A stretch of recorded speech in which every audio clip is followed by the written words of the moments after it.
El sacerdocio de Melquisedec, capítulo 7. Porque este Melquisedec, rey de Salem, sacerdote del Dios Altísimo, que salió a recibir a Abraham, que volvía de la derrota de los reyes, y lo bendijo, a quien asimismo dio a Abraham los diezmos de todo, cuyo nombre significa primeramente Rey de Justicia, y también Rey de Salem. Esto es, Rey de paz, sin padre, sin madre, sin genealogía, que ni tiene principio de días ni fin de vida, sino hecho semejante al Hijo de Dios, pertenece sacerdote para siempre. Considerad, pues, cuán grande era éste, a quien aún Abraham, el patriarca, dio diezmos del botín. Ciertamente, los que de entre los hijos de Leví reciben el sacerdocio, tienen mandamiento de tomar del pueblo los diezmos según la ley, es decir, de sus hermanos, aunque éstos también hayan salido de los lomos de Abraham. Pero aquel cuya genealogía no es contada de entre ellos, tomó de Abraham los diezmos y bendijo al que tenía las promesas. Y sin discusión alguna, el menor es bendecido por el mayor. Y aquí ciertamente recibe los diezmos hombres mortales, pero allí uno de quien se da testimonio de que vive. Y por decirlo así, en Abraham pagó el diezmo también Leví, que recibe los diezmos, porque aún estaba en los lomos de su padre cuando Melquisedec le salió al encuentro. Sí, pues, la perfección fuera por el sacerdocio levítico, porque bajo él recibió el pueblo la ley. ¿Qué necesidad habría aún de que se levantase otro sacerdote, según el orden de Melquisedec, y que no fuese llamado según el orden de Aarón? Porque cambió el sacerdocio, necesario es que haya también cambio de ley.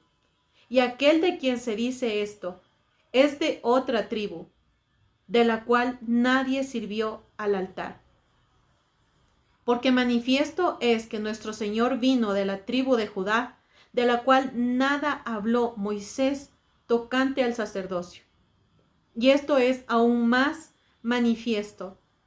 Si a semejanza de Melquisedec se levanta un sacerdote distinto, no constituido conforme a la ley del mandamiento acerca de la descendencia, según el poder de una indescrutible, pues se da testimonio de él, tú eres sacerdote para siempre, según el orden de Melquisedec.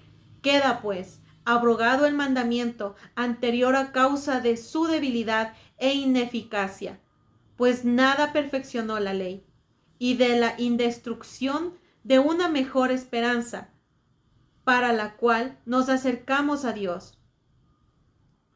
Y esto no fue hecho sin juramento, porque los otros ciertamente sin juramento fueron hechos sacerdotes, pero éste con el juramento del que le dijo, juró el Señor, y no se arrepentirá. Tú eres sacerdote para siempre, según el orden de Melquisedec. Por tanto, Jesús es hecho fiador de un mejor pacto, y los otros sacerdotes llegaron a ser muchos, debido a que por la muerte no podían continuar. Mas este, por cuanto permanece para siempre, tiene un sacerdocio inmutable, por lo cual puede también salvar perpetuamente a los que por él se acercan a Dios, viviendo siempre para interceder por ellos. Porque tal sumo sacerdote nos convenía, santo, inocente, sin mancha, apartado de los pecados y hecho más sublime que los cielos. Porque no tiene necesidad cada día, como aquellos sumos sacerdotes que ofrecen primero sacrificios por sus propios pecados y luego por los del pueblo, porque esto lo hizo una vez, para siempre, ofreciéndose a sí mismo, porque la ley constituye sumos sacerdotes a débiles hombres, pero la palabra del juramento, posterior a la ley, al Hijo, hecho perfecto para siempre. El mediador de un nuevo pacto. Capítulo 8. Ahora bien, El punto principal de lo que venimos diciendo es que tenemos tal sumo sacerdote, el cual se sentó a la diestra del trono de la majestad de los cielos, ministro del santuario y de aquel verdadero tabernáculo que levantó el Señor, y no el hombre, porque todo sumo sacerdote está constituido para presentar ofrendas y sacrificios, por lo cual es necesario que también éste tenga algo que ofrecer.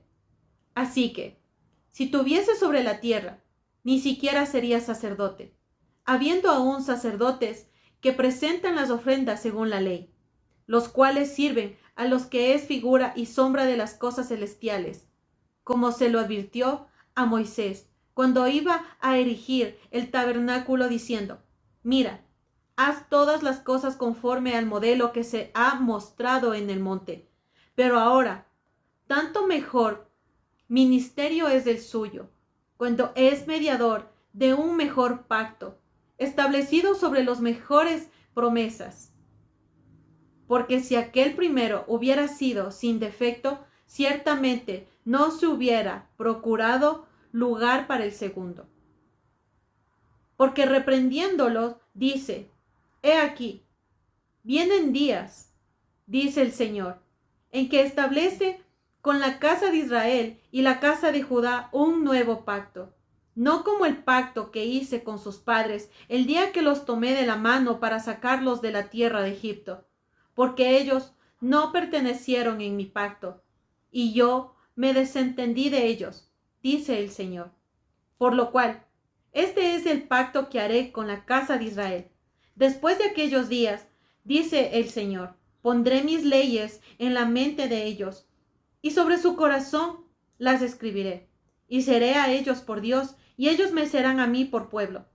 Y ninguno enseñará a su prójimo, ni ninguno a su hermano, diciendo: conoce al Señor, porque todos me conocerán, desde el menor hasta el mayor de ellos, porque seré propicio a sus injusticias, y nunca más me acordaré de sus pecados y de sus iniquidades. Al decir nuevo pacto, ha dado por viejo al primero, y lo que se da por viejo y se envejece está próximo a desaparecer. Capítulo 9. Ahora bien, aún el primer pacto tenía ordenanza de culto y un santuario terrenal, porque el tabernáculo estaba dispuesto así. En la primera parte, llamada el lugar santo, estaban el candelabro, la mesa de los panes de la propiciación. Tras el segundo velo estaba la parte del tabernáculo llamada el lugar santísimo, el cual tenía un incensario de oro y el arca de pacto cubierta de oro por todas partes, en la que estaba una urna de oro que contenía el maná, la vara de Aarón que reverdeció, y las tablas del pacto, y sobre ella los querubines de gloria que cubrían el propiciatorio, de las cuales cosas no se puede ahora hablar en detalle. Y así dispuestas en estas cosas, en la primera parte del tabernáculo, entran los sacerdotes continuamente para cumplir los oficios del culto. Pero en la segunda parte, solo el sumo sacerdote, una vez al año, no sin sangre, la cual ofrece por sí mismo y por los pecados de ignorancia del pueblo, dando al Espíritu Santo a entender con esto que aún no se había manifestado el camino al lugar santísimo, entre tanto que la primera parte del tabernáculo estuviese en pie, lo cual es símbolo para el tiempo presente, según el cual se presentan ofrendas y sacrificios que no pueden hacer perfecto en cuanto a la conciencia al que practica ese culto, ya que consiste solo de comidas y bebidas, de diversas abluciones y ordenanzas acerca de la carne, impuestas hasta el tiempo de reformar las cosas. Pero estando ya presente Cristo, sumo sacerdote de los bienes venideros, por el más amplio y más perfecto tabernáculo, no hecho de manos, es decir, no de esta creación, y no por sangre de machos cabríos, ni de becerros, sino por su propia sangre, entró una vez para siempre en el lugar santísimo, habiendo obtenido eterna redención, Porque si la sangre de los toros y de los machos cabríos y de las cenizas de la becerra, rociadas a los inmundos, santifican para la purificación de la carne, cuánto más la sangre de Cristo, el cual mediante el Espíritu eterno se ofreció a sí mismo sin mancha a Dios, limpiará vuestras conciencias de obras muertas para que sirváis al Dios vivo. Así que, por eso es mediador de un nuevo pacto, para que interviniendo muerte para la remisión de las transgresiones que había bajo el primer pacto, los llamados reciban la promesa de la herencia eterna. Porque donde hay testamento es necesario que intervenga muerte del testador. Porque el testamento con la muerte se confirma, pues no es válido entre tanto que el testador vive, de donde ni aun el primer pacto fue instituido sin sangre. Porque habiendo anunciado Moisés todos los mandamientos de la ley a todo el pueblo, tomó la sangre de los becerros y de los machos cabríos con agua, lana escarlata e hisopo, y roció el mismo libro y también a todo el pueblo, diciendo: esta es la sangre del pacto que Dios os ha mandado. Y además de esto, roció también con la sangre el tabernáculo y todos los vasos del ministerio. Y casi todo es purificado según la ley. Con sangre y sin derramamiento de sangre no se hace remisión. El sacrificio de Cristo quita el pecado. Fue pues necesario que las figuras de las cosas celestiales fueran purificadas así, pero las cosas celestiales mismas son mejores sacrificios que estos. Porque no entró Cristo en el santuario hecho de mano, figura del verdadero, sino en el cielo mismo para presentarse ahora por nosotros ante Dios, y no para ofrecerse muchas veces, como entra el sumo sacerdote en el lugar santísimo cada año con sangre ajena. De otra manera le hubiera sido necesario padecer muchas veces desde el principio del mundo. Pero ahora, en la consumación de los siglos, se presentó una vez para siempre por el sacrificio de sí mismo para quitar de en medio el pecado.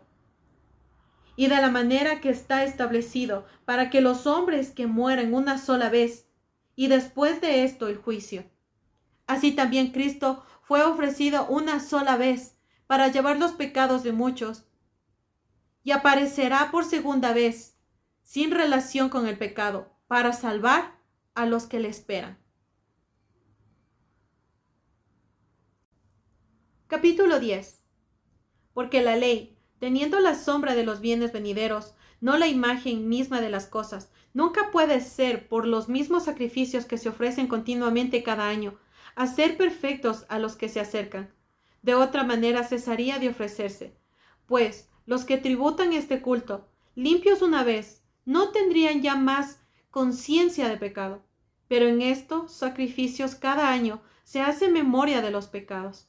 Porque la sangre de los toros y de los machos cabríos no puede quitar los pecados. Por lo cual, entrando en el mundo dice: sacrificio y ofrenda no quisiste, mas me preparaste cuerpo, holocaustos y expiaciones por el pecado no te agradaron.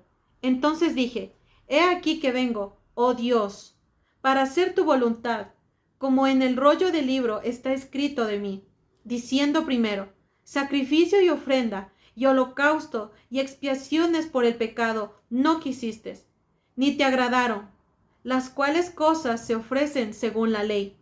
Y diciendo luego: he aquí que vengo, oh Dios, para hacer tu voluntad. Quítalo primero para establecer esto último. En esa voluntad somos santificados mediante la ofrenda del cuerpo de Jesucristo hecha una vez para siempre. Y ciertamente todo sacerdote está día tras día ministrando y ofreciendo muchas veces los mismos sacrificios, que nunca puede quitar los pecados. Pero Cristo, habiendo ofrecido una vez para siempre un solo sacrificio por los pecados, se ha sentado a la diestra de Dios. De ahí en adelante, esperando hasta que sus enemigos sean puestos por estrado de sus pies. porque con una sola ofrenda hizo perfectos para siempre a los santificados. Y nos atestigua lo mismo el Espíritu Santo, porque después de haber dicho, este es el pacto que haré con ellos, después de aquellos días, dice el Señor, pondré mis leyes en sus corazones y en sus mentes las escribiré.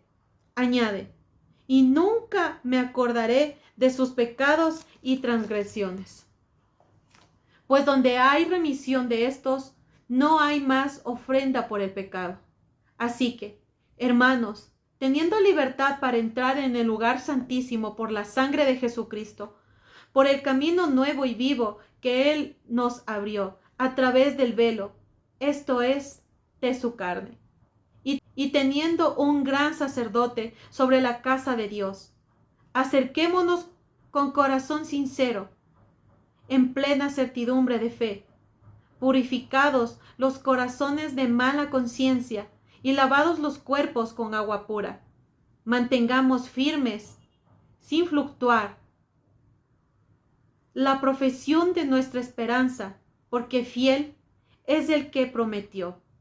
Y considerándonos unos a otros para estimularnos al amor y a las buenas obras, no dejando de congregarnos como algunos tienen por costumbre, sino exhortándonos, y tanto más cuando veis que aquel día se acerca. Advertencia al que peca deliberadamente. Porque si pecáremos voluntariamente después de haber recibido el conocimiento de la verdad, ya no queda más sacrificio por los pecados, sino una horrenda expectación de juicio y de hervor de fuego que ha de devorar a los adversarios. El que viola la ley de Moisés, por el testimonio de 2 o 3 testigos, muere irreversiblemente. ¿Cuánto mayor castigo pensáis que merecerá el que pisoteara al Hijo de Dios y tuviere por inmunda la sangre del pacto en la cual fue santificado e hiciere afrenta al Espíritu de gracia? Pues conocemos al que dijo, mía es la venganza, yo daré el pago, dice el Señor. Y otra vez, el Señor juzgará a su pueblo. Horrenda cosa es caer en manos del Dios vivo. Pero traed a la memoria los días pasados, en los cuales después de haber sido iluminados, sostuvisteis gran combate de padecimientos. Por una parte, ciertamente, con vituperios y tribulaciones fuisteis hechos espectáculo, y por otra, llegasteis a ser compañeros de los que estaban en una situación semejante, porque de los presos también os compadecisteis, y el despojo de vuestros bienes sufristeis con gozo, sabiendo que tenéis en vosotros una mejor y perdurable herencia en los cielos.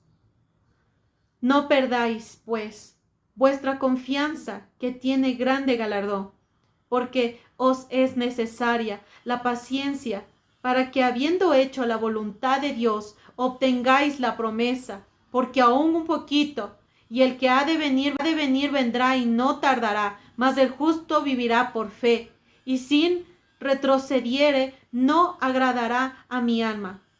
Pero nosotros no somos los que retroceden para perdición, sino los que tienen fe para perseveración del alma.